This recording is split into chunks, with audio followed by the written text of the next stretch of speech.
ورسوله يا أيها الذين آمنوا اتقوا الله حق تقاته ولا تموتن إلا وأنتم مسلمون يا أيها الناس اتقوا ربكم الذي خلقكم من نفس واحدة وخلق منها زوجها وبث منهما رجالا كثيرا ونساء واتقوا الله الذي تساءلون به والأرحام إن الله كان عليكم رقيبا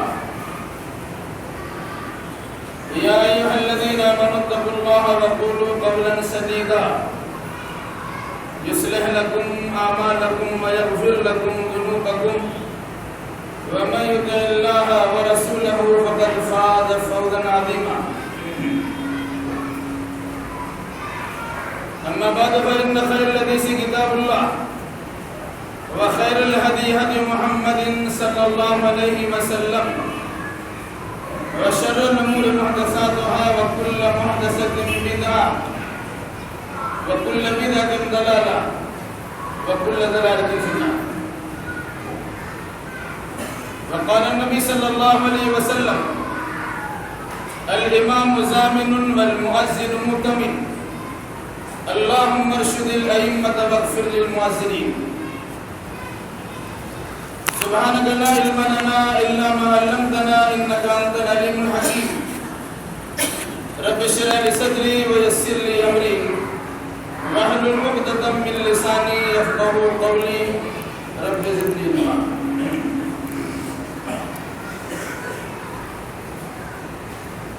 ہر طرح کی تعریف و توصیف، بڑائی کبریائی لائق و سزاوار ہے اس وحدہ لا شریک احکم الحاکمین کے لیے جو سارے جہان کا تنہا پالنہار. درود و سلام نازل ہو جملہ انبیاء کرام علیہم السلام پر، خصوصاً احمد مصطفیٰ محمد مصطفیٰ صلی اللہ علیہ وسلم پر. اللہم صلی علی محمد وعلی آل محمد کما صلیت علی ابراہیم وعلی آل ابراہیم انک حمید مجید. اللہم بارک علی محمد وعلی آل محمد کما بارکت علی ابراہیم وعلی آل ابراہیم انک حمید مجید.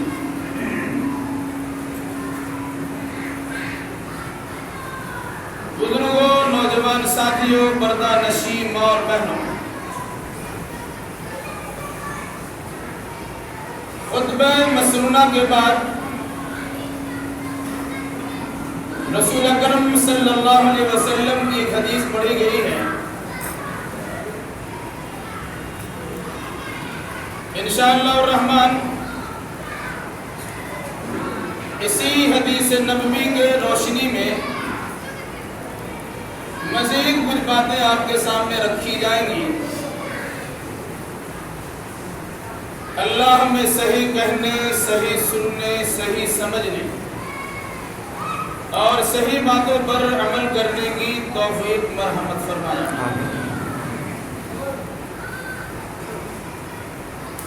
گزشتہ 2 ہفتوں سے اذان و امامت یا مؤذن و امام اور مساجد سے متعلق تفصیل کے ساتھ بہت ساری باتیں آ چکی ہیں، جو در حقیقت اس عنوان کی وضاحت تھی کہ پرامن معاشرے کی تشکیل میں ائمہ مساجد کا کیا کردار ہوتا ہے.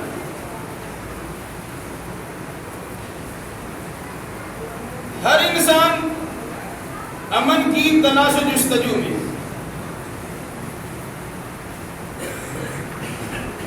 جس جگہ سے امن کا پروانہ بڑھتا ہو، یقیناً وہ جگہ بندوں کی نگاہ میں بھی اور اللہ کی نگاہ میں بھی سب سے بہتر جگہ ہوا کرتی. احب البلاد الی اللہ مساجدها، اللہ کے نزدیک روئے زمین کے حصوں میں سب سے بہتر حصہ وہ حصہ ہوا کرتا ہے جس پر مسجد کی تعمیر ہو جائے گا۔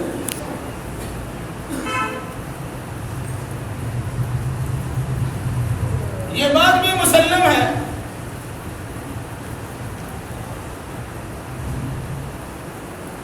کہ وہ مسجد بھی ہے جس کی چہار دیواری کر دی گئی اور جس میں پنج وقتہ یا جمعہ کی نماز ادا کی جاتی ہے۔ امت مسلمہ کے لیے پوری سرزمین مسجد ہے کہ جو الارض کلھا مسجدا وطہورا، گزشتہ تمام امتوں پر امت محمد اس پوری زمین کے مسجد بنائے جانے کے بعد وہ جگہ جہاں بطور خاص مسجد کے نام سے جگہ تعمیر ہوتی اور جہاں اللہ کی بارگاہ میں نماز کی ادائیگی کے لیے انسان جمع ہوتا ہے، وہ مخصوص جگہ عام مسجدوں کے بالمقابل اللہ تبارک و تعالیٰ کی نگاہ میں سب سے بہتر جگہ ہوا کرتی ہے۔ جب مسجد تعمیر ہو گئی تو مسجد کے اندر بھی کچھ جگہ ایسی ہے جو عام جگہوں کے بالمقابل زیادہ خاص ہوتی، پچھلی سب بھی مسجد میں داخل ہے، اگلی سب بھی مسجد میں داخل ہے، لیکن پچھلی سب کا ثواب وہ نہیں ہے جو اگلی سب کا ثواب ہوتا ہے۔ اس کا مطلب یہ ہوگا کہ پچھلی سب کے بالمقابل اگلی سب زیادہ بہتر ہے، اور اگلی سب کے بالمقابل وہ جگہ زیادہ بہتر ہے جہاں سے آپ کی امامت کرائی جاتی ہے، جہاں نماز کے لیے امام کھڑا ہوتا ہے اور آپ کو نماز پڑھانا ہے۔ یہ وجہ ہے اس امام کی فضیلت و مرتبت کی خصوصیت کے پیش نظر اللہ کے نبی صلی اللہ علیہ وسلم نے اس حقیقت کو عملی جامہ پہنایا کہ اگر کوئی انسان دو آدمی پر مشتمل نماز پڑھا رہا ہو، ایک امام اور ایک مقتدی ہے، تو امام بائیں طرف کھڑا ہوگا اور مقتدی امام کی دائیں طرف کھڑا ہوگا، لیکن اگر کم از کم 3 آدمی پر مشتمل جماعت کرائی جاتی ہے تو اللہ کے نبی صلی اللہ علیہ وسلم کا فرمان بھی ہے اور اللہ کے نبی صلی اللہ علیہ وسلم کا عمل بھی ہے، امام آگے کھڑا ہوگا اور مقتدی پیچھے کھڑے ہوں گے۔ وجہ یہ ہے کہ وہ انسان جو آپ کی نماز آپ کو پڑھا رہا ہے، اللہ تبارک و تعالیٰ سے قریب آپ کو کرنے کے لیے وہ آپ کا پیشوا ہے، وہ آپ کا لیڈر ہے اور آپ کا امام۔ عام مقتدیوں کے بالمقابل جس کو آپ نے امام بنا لیا،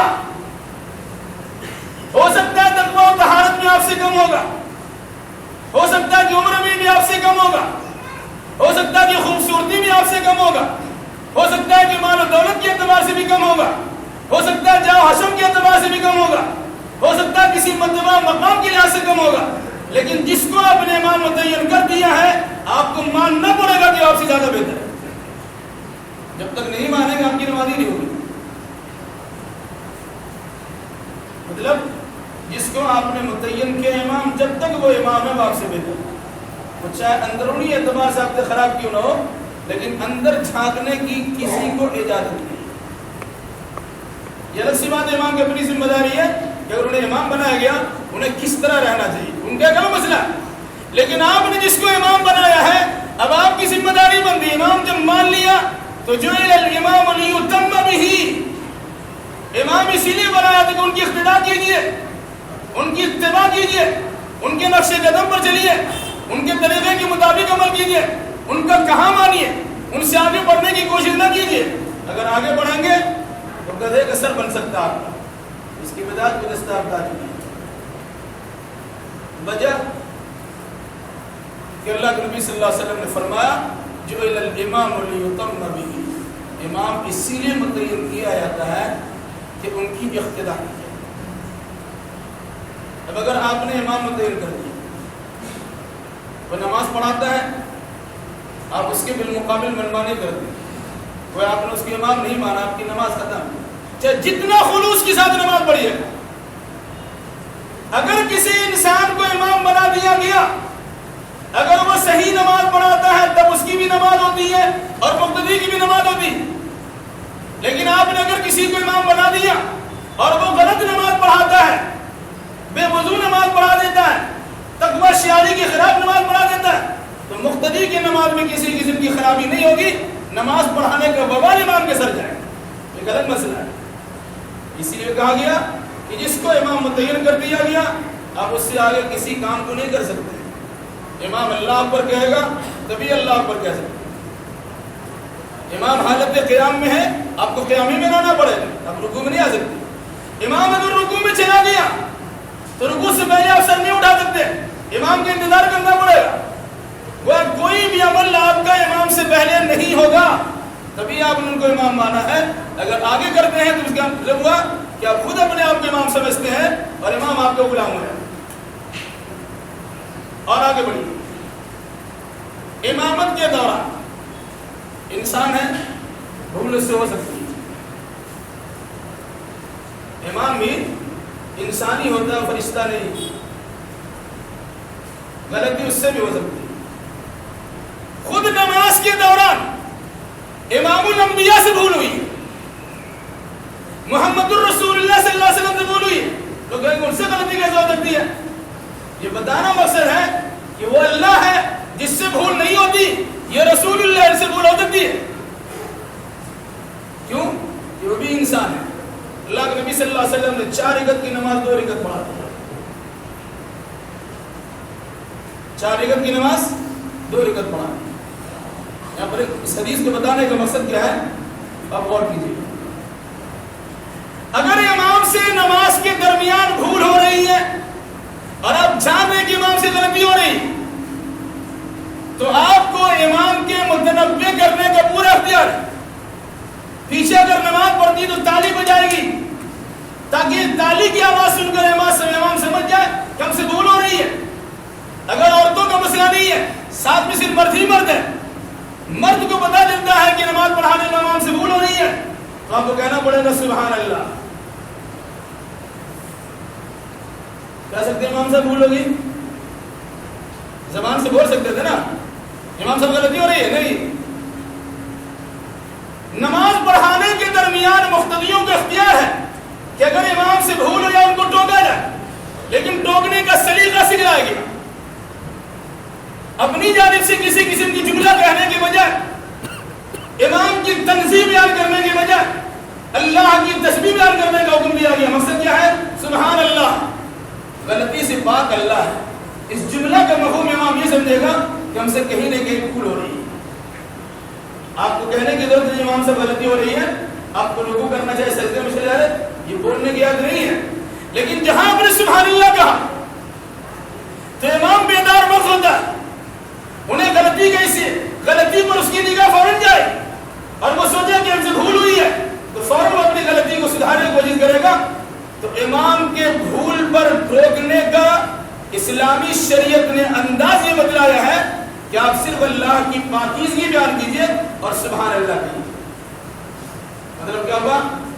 اگر امام سے غلطی ہوتی ہے تو ڈانٹنے کا حق نہیں ہے، بڑے ادب و احترام سے سبحان اللہ کہنے کا ہے۔ ایک مسئلہ تو یہ ہو گیا، اور آگے بڑھیے۔ اگر کسی مقتدی نے ٹوکا نہیں، یا تو امام بھی غافل تھا اور مقتدی بھی غافل، پتہ ہی نہیں چلا امام نے کیا پڑھا مقتدی نے کیا پڑھایا، یا کبھی ایسا ہوتا ہے کہ مقتدی کو اپنے اوپر پورا کانفیڈنس نہیں ہوتا، شاید ہم ہی بولو، اصلاح سے بولنے کی ضرورت نہیں کرتا، وہ خاموش رہ جاتا۔ کبھی ایسا ہوتا ہے کہ بڑا ادب و احترام کا خیال کرتے بولتا ہی نہیں ہے۔ لیکن جب بھول ہوئی ہے تو نماز کے اندر بھی ٹوکنے کا حق ہے اور نماز کے باہر بھی ٹوکنے کا حق ہے، لیکن دونوں ٹوکنے میں فرق ہے۔ کیا فرق ہے بتاؤں؟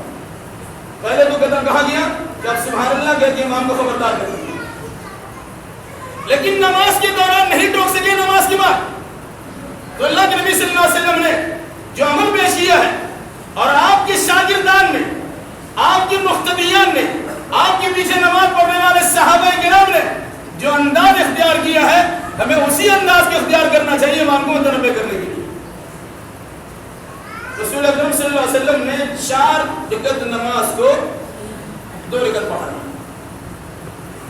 اور سلام بھیج دی. سلام بھیج کے اپنی ضرورت سے اٹھ کے چلے بھی گئے. اب صحابہ میں آپس میں چھینی گوئیاں ہو رہی ہیں. ایک 2 رکعت نماز پڑھا ہے کہ 4 رکعت نماز. سب کو یقین ہوا کہ 2 ہی رکعت نماز پڑھی. اب اللہ کے نبی صلی اللہ علیہ وسلم کو بولے گا کون؟ یہاں تو ہر آئے خیری نتھو خیری کی زبان کو نہیں آتی ہے کیونکہ امام کو غلام سمجھتا ہے. ہر انسان بولنے کے لیے تیار ہوتا ہے. نماز کے اندر بولنے کی ضرورت نہیں کرتا کہ ڈر لگا رہتا کہ خامخواہ نے سبحان اللہ کہہ دیا تو مقتدی کی نگاہ بھی ہمیں گھومنے لگ جائے گی, تم نے کیوں غلط کہا. لیکن جب پتا چل گیا کہ بات ان سے بھول ہوئی ہے تو ہر ایک کی گز گز زبان لمبی ہو جاتی ہے. اللہ کے نبی صلی اللہ علیہ وسلم سے بھول ہوئی. صحابہ کرام نے اللہ کے نبی صلی اللہ علیہ وسلم کو کس طرح متنبہ کیا, خبردار کیا. اور یہ بخاری مسلم حدیث کی تمام کتاب. جب صحابہ کو خود یقین ہو گیا کہ آپ سے بھول ہوئی ہے تو آپ سے سوال کیا, اقصرت الصلاۃ ام نسیت یا رسول اللہ. اے اللہ کے نبی صلی اللہ علیہ وسلم, نماز میں کمی ہو گئی ہے یا آپ بھول گئے. انداز دیکھیے, یہ صحابہ کی تربیت تھی جو اللہ کے نبی صلی اللہ علیہ وسلم کی مجلس سے ملی تھی کہ امام کو ٹوکنا ہو نماز کے اندر بھی سبحان اللہ کہیے, اور اگر امام کو ٹوکنا نماز کے بعد تب بھی ادب و احترام کا خیال رکھیے. کیا کہا؟ اقصرت الصلاۃ ام نسیت. اے اللہ کے نبی صلی اللہ علیہ وسلم, نماز میں کمی ہو گئی یا بھول گئے. آپ نے کیا کہا؟ ماں قصرت وما نسیت. نماز میں کمی بھی نہیں ہوئی ہے اور میں بھولا بھی نہیں. کمی کا مطلب 4 رکعت تھی 2 رکعت فرض ہو گئی ہوگی. ابھی مسائل کے بننے کا زمانہ ہے, ہو سکتا ہے 4 کو 2 کر دیا ہوگا. اس مناسبت سے صحابہ کرام نے کہا, آپ نے کیا کہا کہ نماز میں کمی بھی نہیں ہوئی ہے اور میں بھولا بھی نہیں ہوں. تب صحابہ کرام نے کہا, رسول اللہ اگر کمی نہیں ہوئی ہے تو آپ ضرور بھولیں. صحابہ کے کہنے پر آپ کو یقین ہوا, پھر آپ نے آگے 2 رکعت نماز پڑھائی, سجدہ سہو کیا, نماز مکمل کر دی, سلام کیا. بتانا مقصد کیا تھا؟ اس حدیث میں کون سی تعلیم دی گئی؟ اگر امام کسی عمل کو کرتا ہے اور وہ صحیح سمجھتا ہے تو اپنے صحیح سمجھنے کی بنیاد پر کام کو پورا کر سکتا ہے.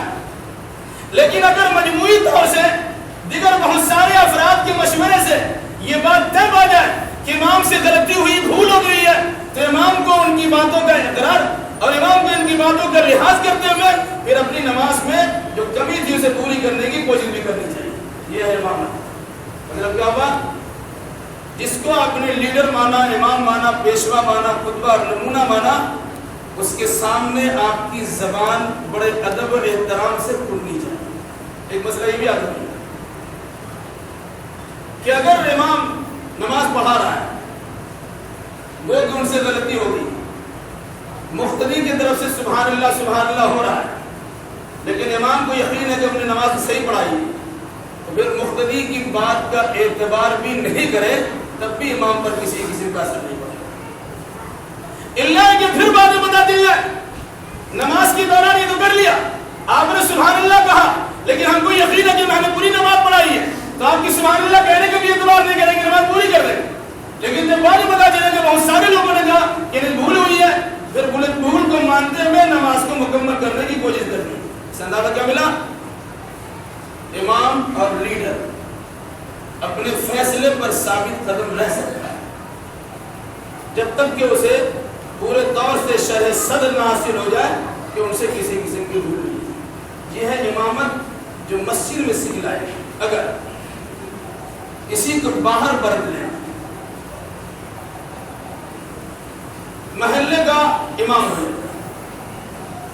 قوم کا سربراہ ہو, وہ امام بھی, وہ سربراہ بھی, وہ لیڈر بھی, وہاں کے وقت بھی انسانی ہوتا ہے, ان سے بھی غلطی ہو سکتی ہے. اس امامت نے آپ کو یہ طریقہ سکھلایا, کسی بڑے انسان کی غلطی کو پکڑنے کے لیے زبان میں ادب و احترام کے جملے بھی رہنے چاہیے, اور آپ کے جسمانی اعتبار سے ادب و احترام کو وہ طریقہ بنانا چاہیے کہ جس کے نتیجے میں کسی جانب سے آپ پر اشکال نہ ہونے پائے کسی نے امام کی شان میں گستاخی کر دی. کیا کہا؟ اگر آپ کسی امام کی اقتدا میں ہیں، کسی حکومت کی حکمرانی میں ہیں، وہ ظالم ہو گیا، آپ اسے بڑے ادب و احترام سے ٹوک سکتے ہیں لیکن ان کی اقتدا سے باہر نہیں آ سکتے ہیں۔ اگر جماعت کا امیر بنا دیا گیا، کسی قوم کا سربراہ نے بنایا، تو کسی ایک انسان کو ہو سکتا ہے ان سے لغزش کی بنیاد پر شکوہ شکایت ہو جائے، تو شکوہ شکایت کے دور کرنے کا طریقہ یہ ہے کہ بہت ہی ادب و احترام کے ساتھ ان سے تنہائی ملیے اور ان سے ان کی غلطیوں پر ان کی نشاندہی کیجیے، انشاءاللہ وہ انسان بھی آپ کی بات ماننے کے لیے تیار ہو جائے۔ لیکن عام طور سے ہوتا کیا ہے، ہم امام کی غلطی سب کے سامنے ظاہر کریں، امام بھی انسان ہے، کہتا ہے ہم بھی تمہاری غلطی ماننے کے لیے تیار ہیں۔ میرے بھائیوں، یہ اسلامی نقطہ نگاہ سے امامت سے متعلق احکام سکھنا ہے۔ بہرحال جس طرح نماز میں مسجد کے اندر امام کی ابتدا میں سارا کام کیا، اب مسجد سے باہر نکلیے، سماج اور معاشرہ میں رہیے، سوسائٹی میں آپ رہیے، اب محلے کے امام سے، محلے کے سربراہ سے، گاؤں کے سربراہ سے، مکھیا اور پنچ سے آپ کی امیدیں کیا وابستہ ہے اور ان کے ساتھ آپ کا برتاؤ کیا ہونا چاہیے، یہ تعلیم یہاں دی گئی ہے۔ اگر اس کو وہاں بھی اپلائی کریں گے اور اس مناسبت سے عمل کرنے کی کوشش کریں گے تو جس طرح مسجد امن و امان کی گہوارہ ہوا کرتی ہے، آپ کا محلہ بھی امن و امان کا گہوارہ بن سکتا ہے۔ لیکن آج ہمارا حال کیا ہے؟ اللہ اللہ خیر سے اللہ، مسجد کے باہر تو مسلمان ہی نہیں ہے اور مسجد کے اندر اتنا بڑا مسلمان ہوتا ہے کہ آدمی اس کے اسلام پر شک ہی نہیں کر سکتا۔ تسبیح کے دانے ہو، زبان رب اللسان و ذکر الہی کے ساتھ اللہ اللہ کر رہا، اس کی نگاہ نیچی ہے، وہ کسی سے مطلب اس کا نہیں ہے، اتنی لمبی لمبی نماز پڑھتا، گھنٹہ گھنٹہ اس کے چلا جاتا، لیکن جو ہی مسجد سے باہر نکلا پتہ چلا کہ کچھ اور حرکتیں تھی۔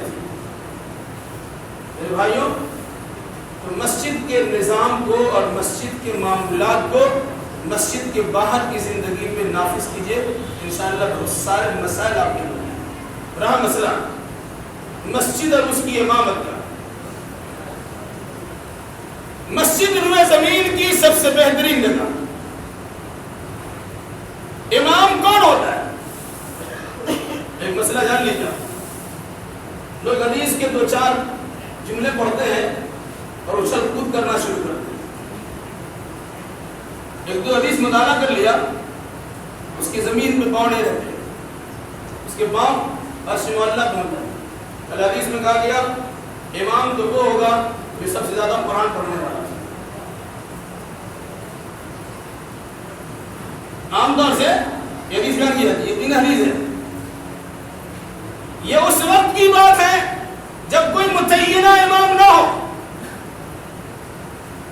امام کوئی متعین نہیں ہے، مسجد میں حافظ قرآن بھی ہے، عالم دین بھی ہے، عمر دراز بھی ہے، پہلے اسلام قبول کرنے والا انسان بھی ہے، وغیرہ ذالک، اس قسم کے سارے افراد موجود ہیں، تو امامت کے لیے آپ کسے پڑھائیں گے؟ کیا امام وہ ہوگا یا ام القوم اقرأہم، امامت وہ کرائے گا جس کو قرآن زیادہ ہے۔ لیکن اگر کسی انسان کو امام متعین کر دیا گیا، اگر اس کے سامنے امام حرم بھی آ جائے، مسجد نبوی کا امام بھی آ جائے، تو جو محلے کا امام ہے، جب تک کہ محلے کے امام کسی آدمی کو نماز پڑھانے کی اجازت نہیں دے گا، مسجد کی کمیٹی اور صدر صدور، سیکریٹری آدمی اعلیٰ اور اس کے متولیان کو ذرہ برابر بھی اختیار نہیں ہے کہ امام کی اجازت کی بغیر کسی بڑے امام کو مسئلے بگاڑ دیں۔ کیوں؟ متولیان کا کام اور انتظامیہ کا مطلب پانی دیکھنا، جھاڑو لگوانا، اس کی صفائی ستھرائی کروانا، الیکٹرک کا انتظام کرنا، مصلیوں کو سہولیات فراہم کرنا۔ مصلی کا مالک، منبر کا مالک امام ہوتا ہے جس کا آپ نے متعین کر دیا ہے۔ جب تک آپ کا متعین کرتا ہے امام ہے، اس کا مالک ہے، اگر آپ ہٹا دیتے ہیں تو ایک الگ سی بات ہے۔ مطلب کیا ہوا؟ امامت کون کرائے گا؟ یا ام القوم اقرأہم، یہ اس صورت میں ہے جب متعینہ امام ہو۔ دلیل رسول اکرم صلی اللہ علیہ وسلم کے زمانے میں ابھی آپ بیمار پڑے، مرض الموت سے 2-4 ہیں، صحابہ کرام کی ایک جماعت موجود ہے، بڑے بڑے حفاظ کرام ہیں جنہیں اللہ کے نبی صلی اللہ علیہ وسلم نماز میں کھوجا کرتے تھے. علیہ صفیق ابی بن کعب ایک مرتبہ نماز پڑھاتے ہوئے آپ کو کھانسی آ گئی اور آگے کی آیتیں آپ کے ذہن سے نکل گئی، پھر وہی آپ نے رکوع کر دیا. سلام پھیرنے کے بعد کہا کہ تمہارے درمیان ابی بن کعب نہیں ہے؟ اس اندازہ ہوتا ہے کہ اس زمانے میں ابی بن کعب سب سے بڑا حافظ تھے. زید بن ثابت رضی اللہ تعالیٰ عنہ یہ بہت بڑا حافظ ہے، لیکن جب اللہ کے نبی صلی اللہ علیہ وسلم مرض الموت سے دوچار ہوئے، امامت کے لیے کس کو بڑھایا؟ مروا ابا بکر فلیصلی بالناس. صحابہ منتظر ہیں، نماز کا وقت جا رہا ہے، اللہ کے نبی صلی اللہ علیہ وسلم کی خدمت میں حاضر رسول اللہ، نماز کا ٹائم ہو گیا، لیکن آپ پر بھی ہوشی تاری ہے، آپ اس پوزیشن میں نہیں تھے کہ نماز پڑھانے کے نکل سکے. تو آپ نے کیا کہا؟ مروا ابا بکر فلیصلی بالناس. ابو بکر کو حکم دو کہ لوگ امامت کرائیں. ابو بکر سے زیادہ بڑا حافظ وہاں موجود تھا، لیکن امامت کے لیے آپ نے ان کا انتخاب کیا. یہ لگسی بات ہے کہ بعد میں خلافت کا مسئلہ حل کرنے کے لیے آپ صلی اللہ علیہ وسلم نے زندگی کے آخری ایام میں ان سے نماز پڑھایا، پھر بھی لوگوں کو سمجھ میں نہیں آتا تھا. کہنے کا مطلب کیا ہوا کہ جس کو امام متعین کر دیا گیا ان کے بالمقابل بڑا حافظ بھی ہوگا، تب بھی وہ امامت کے حقدار نہیں ہے کہ متعینہ امام کے سامنے وہ خود سے نماز پڑھائے. ہاں، اگر متعینہ اور مقررہ امام اپنی جگہ پر کسی کو آگے بڑھانا چاہے تو اپنے ثوابدید کے مطابق وہ کر سکتا ہے، پھر کسی کو ان پر اعتراض کرنے کا بھی حق نہیں. یہ امامت، اگر امامت کی اس مقام و منصب کو سمجھ جائے مسئلہ آپ کا بہت کچھ حل ہو سکتا ہے. اور افسوس کی بات یہ ہے نہ لوگ امامت کے مقام کو سمجھتے ہیں اور نہ امام اپنی پوزیشن کو جانتے ہیں. مسجد کی امامت 2 منٹ میں اپنے سلسلے کو بات کرتے ہیں. جامع مسجد اہل حدیث 1 مارکوس لین کلکتہ 16 جہاں آپ نماز پڑھتے ہیں. کلکتہ کی ان مساجد میں سے ایک مسجد ہے جہاں سے مجاہدین کی ایک جماعت تیار کی. تحریک شہیدان احمد شہید بریلوی اور شاہ اسماعیل شہید دیلوی رحمہ اللہ، ان کا قافلہ جب حج کو جا رہا تھا تو جہاں کلکتہ کے 2-3 اور مسجدوں میں قیام پذیر ہوئے تھے، ان کا قیام اس مسجد کے اندر بھی ہوا تھا. اس مناسبت سے اس مسجد کی اہمیت کا اندازہ لگا سکتے ہیں. اس مسجد کی اہمیت لوگ میرے سلسلے بہت ساری بات کہتے ہوں گے، میں اپنے آپ کو ادنا سے طالب علم سمجھتا ہوں، اور اس چیز میں سب سے بڑی فضیلت اگر ہمیں ملی ہے تو میں سمجھتا ہوں کہ اس مسجد کا دل. ہمارے نزدیک جمعیت و جماعت بڑی چیز ضرور ہے، لیکن جمعیت و جماعت کا عہدہ بڑا نہیں ہے. کسی جماعت کا ناظم بن جائے اور کسی جمعیت کا امیر بن جائے، یہ عہدہ ہمارے لیے بڑا نہیں ہے.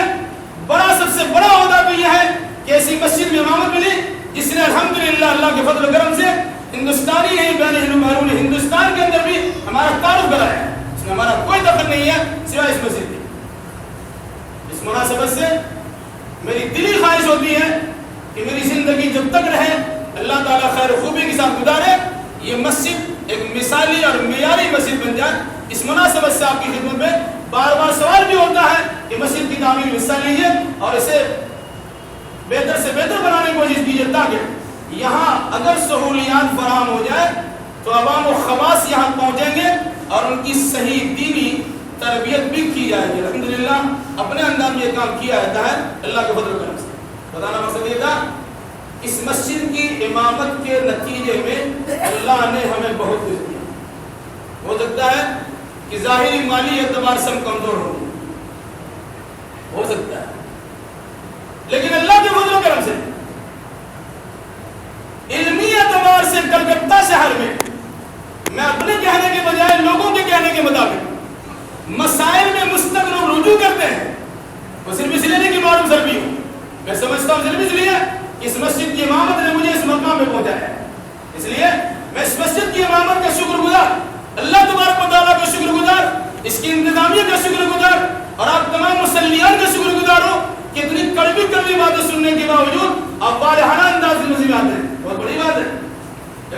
سنا دیں تو آدمی منہ ٹیڑھا کر کے بھاگ جائے، لیکن اتنی کڑی کڑی باتیں آپ کے سامنے آتی ہیں وہ صرف اس لیے کہ کتاب اللہ اور سنت رسول اللہ نے ہمیں کہنے کا حق دیا ہے، اور وہ صرف آپ کی اصلاح کی خاطر اور اپنی اصلاح کی خاطر۔ اللہ اس کی توفیق مرحمت فرمائے۔ اس لیے میرے بھائیوں، اگر کوئی چیز اس مسجد سے آپ تک پہنچائی جاتی ہے،